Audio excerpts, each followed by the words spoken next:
Hey everybody, in this video we're going to be talking about Stephen King's 2002 novel From a Buick 8. We'll be showing you what to look for when trying to identify a first US and first UK edition of the book, as well as provide some thoughts on the work itself. The first US trade hardcover edition was published by Scribner. It has an attractive wraparound dust jacket. Inside the book on the front flap, look for a price of $28.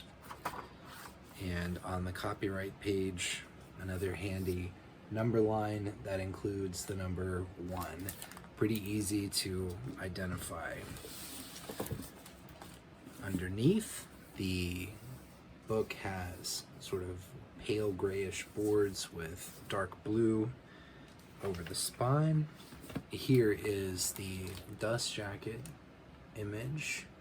It's pretty cool. I love the way it morphs on the spine there, the two sides. Stephen King has featured some scary cars in his bibliography, but that Buick looks so mean and so evil on the cover of the book. I love it. Anyway, that's the first US trade hardcover edition. Hey everybody, so today we're taking a look at the British first trade edition of From a Buick 8. The book was published by Hodder and Stoughton, and it features the typical of the time minimalist jacket artwork and two-tone, or I guess three-tone white, black, and purple here. Color scheme, which I frankly hate.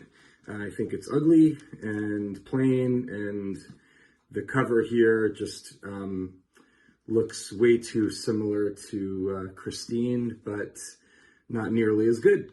So that's my thoughts on the jacket artwork.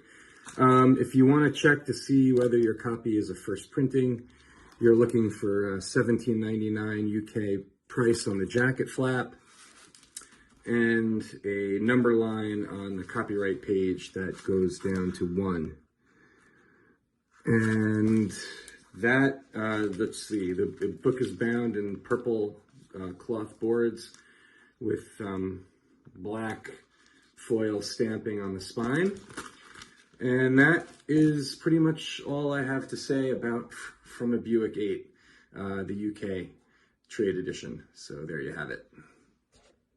So From a Buick 8 is one that I first read when it was first published, and I do have memories of a particularly gruesome and vivid set piece that involves the car from the title of the book. But I don't have a lot of memories of the book outside of that. I don't remember it as, I mean, when it was over, I thought, that was fine. That was pretty good. You know, like most everything Stephen King has written, it's not a bad book. It's not an unenjoyable book. It just, you know, I would consider it to be firmly like B-level Stephen King. It doesn't rise to the level of a classic, and it doesn't linger in the memory to me now, 20 years later, whereas other books that I read longer ago than that are still pretty fresh in my memory. But From a Buick 8 is interesting because it was the last thing that Stephen King finished. He at least finished the first draft of it before his infamous accident in 1999. So the idea came to him in early 1999, and he wrote the first draft and he finished the first draft, and a week later he was hit and his entire life changed, and the world took a deep breath and hoped that the master himself was not going to pass away.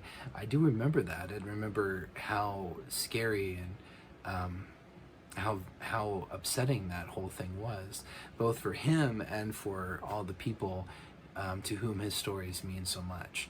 But anyway, he's recovering from the accident in tremendous amounts of pain and on painkillers, and he goes back to From a Buick 8 and he revisits it and he polishes it and revises it, and he finishes it. And I understand the publication was delayed a little bit because it didn't seem appropriate so close to his accident, but it did eventually come out in 2002. Another sort of interesting historical tidbit around From a Buick 8 is that it was his last book in his current, at that time, contract with Scribner, and he implied that he started laying the groundwork for the idea that he may retire. The final 3 Dark Tower books were lined up at that point, so they were a known quantity, and because that is the mega, like, uber story that Stephen King had been working on for his entire career, and even earlier, like years before the publication of Carrie, it did seem, I'm sure, like a fitting sort of way to wrap it up would be to finally finish the magnum opus and then just call it a day, at least in terms of publishing. I remember that as well when Stephen King, word got out that he was going to retire, and I think he was kind of annoyed by the willful misunderstanding of what he meant. So what he meant, what he clarified, and I remember this very vividly because I thought that it was interesting, is that he would never stop writing.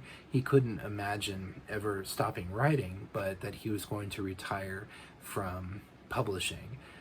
And at that point, I'm sure after the accident and the pain and knowing the Dark Tower was coming, just kind of a daunting prospect to think about just continuing on that, in that grind, on that hamster wheel for, for however many years he had left.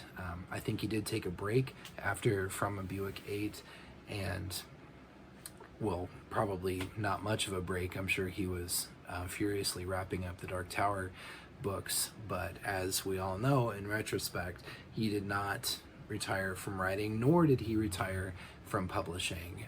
We are dozens of books down the road now, over 20 years later, and I would say that we're all better off for it. I'm glad that he worked through whatever he was going through and found his rhythm and found his joy again in publishing and bringing his work to market. Because some of my very favorite things have come out since he threatened to retire from publishing and walk away from the business altogether. So suffice it to say, long story short, I'm glad that he didn't do it.